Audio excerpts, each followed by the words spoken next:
In this video, I'm going to be drawing my new D&D character, Ordrum Hammerfist.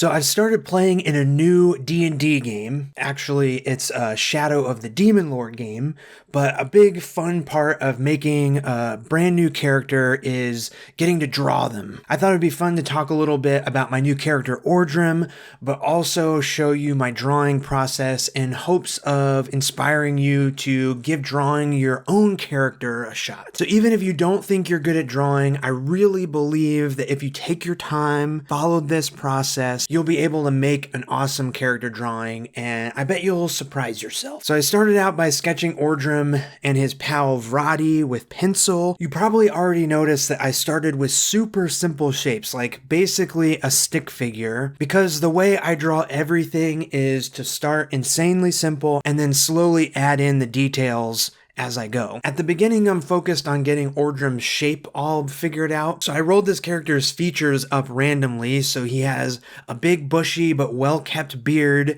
and a magnificent belly. So I thought it would be fun to build this character out of just a few big circles. And since Ordrum is attached to Vrati, which I'll explain more later, this sort of idea of building a character with shapes works out perfectly. You know, Vrati is a big, tough orc fighter, so instead of being built out of a bunch of circles, he's getting constructed out of solid rectangular blocks. He's also twice the size of Ordrum, so that's kind of a fun contrast as well. So the cool thing about working in pencil is that you can erase and change stuff up, or just scribble over top and add more lines. You don't have to have the perfect line first go. So Ordrum started as 3 circles with little straight legs sticking out, and then I'm just adding more and more details like his face and his hood and cloak over top of that basic shape framework. At this stage, we're not making a finished drawing, so I'm not getting too detailed. Hands are just circles.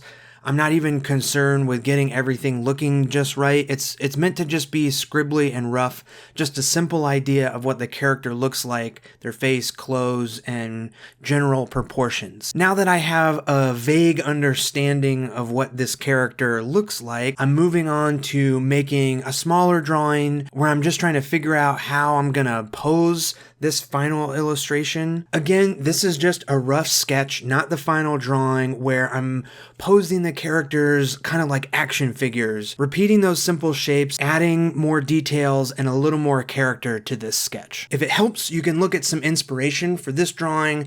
I'm checking out a lot of old Akira Toriyama drawings from the NES Dragon Quest games. I'm not copying or anything, just soaking up the style of his drawings, looking at stuff like how Toriyama drew arms and legs, noticing how they're a little bendy, a little bubbly, but they still have mass and weight. You know, they aren't like noodles like a lot of cartoons these days, and they definitely aren't realistic either. You know, it helps to draw these characters several times to get more comfortable with them. This is an iterative process, right? So I'm slowly adding to the illustration by sketching different versions with slight tweaks. You know, you can do stuff like try making the character's head bigger or smaller, give them muscles, or maybe make them shorter. The point is to keep things sketchy so you aren't spending a lot of time on a single drawing at this stage of the process. You know, this footage is sped up, but I don't think any of these sketches are taking more than like 5 or 6 minutes. So at this point, I like how Ordrum and Vrati looks standing in this cool pose, but I'm thinking maybe it would look even better if there was some more action to this drawing. In the game, we're exploring this dark and dangerous forest, so I'm thinking maybe having them trudging through these woods would look cool. So that's where this new sloppy sketch is going, and it's making me feel like this isn't quite right for these characters. So I'm gonna go back to the old pose, but I still really like this rectangular frame with the forest as the background. I really love how Toriyama used this frame as a way to put the characters in a place, but because because they're standing outside of the frame, it's like the characters are bigger and more important than the world that they're exploring. Now that I'm comfortable with the characters and their pose, it's finally time to make the actual illustration. All the stuff before this was just preparation. So I'm redrawing them again, but still the same process of drawing simple shapes and adding details like clothes and weapons on top. Of course, I'm still using a pencil, so it's easy to erase and change things up. In this version, I want to give Ordrum a little more attitude, so I'm shifting his head around. I want him and Vrati to be sharing a look like some trouble is about to go down and they're ready to be a part of it. You know, this wasn't part of the original sketch, but I'm adding it here in this stage. And I hope at this point you can really see how this process is working. Ordrum's hand starts as a circle and the club is just a straight line. You know, I'm drawing simply at first to get those poses and proportions looking good.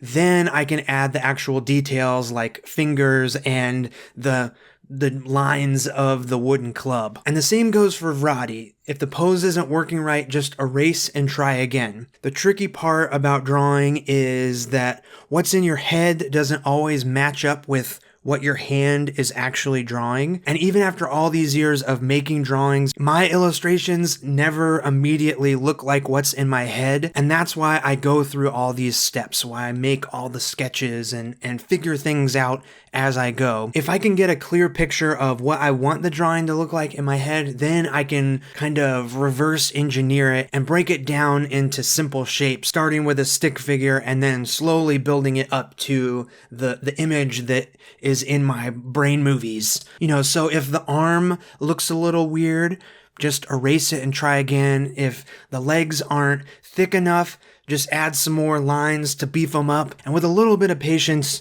you'll figure it out. Now that I've got the drawing all sketched out, looking as good as I can with the pencil, it's time to move on to inking this illustration. You know, I've done all this drawing and still haven't made any actual marks that a viewer is gonna see in this final piece yet. Okay, so this pencil sketch is pretty messy, but I wanna use my pen right on top of the drawing. So usually I would grab a blank sheet of paper and put it on top of the sketch and use a light box to redraw the illustration. But my light box is at the office, so I'm gonna use my window instead. You don't need any fancy equipment. You can just use the power of the sun shining through a window. And I like this step too because it's basically like I'm redrawing the illustration again. You know, at this part of the process, I'm basically choosing what lines from the sketch get to stay and what lines are left behind and disappear forever. So you can see I've lightly copied the drawing over to a sheet of Bristol board, made a few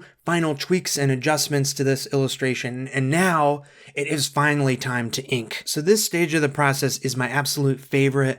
I'm using a brush pen to ink over top of the pencils. The drawing's all figured out and finished, so now I only have to focus on making nice smooth lines with my pen. This step is kind of like I'm finalizing the drawing. You know, it's the last stage of iteration. There's no more changing once we're putting lines down with ink. So I'll have all of my tools linked down in the description if you're interested in that stuff. Don't get caught up buying fancy pens and paper though. A piece of printer paper and a Sharpie work just as well. Okay, let's talk about Ordrum and why he's chained up to Vrati, the orc fighter, who's played by my friend Chris. We kind of came up with this fun concept for our characters together, and I'm really excited to jump into this adventure and discover what sort of trouble these two knuckleheads get up to. So Ordrum began his life in the dwarven mines below Corvono.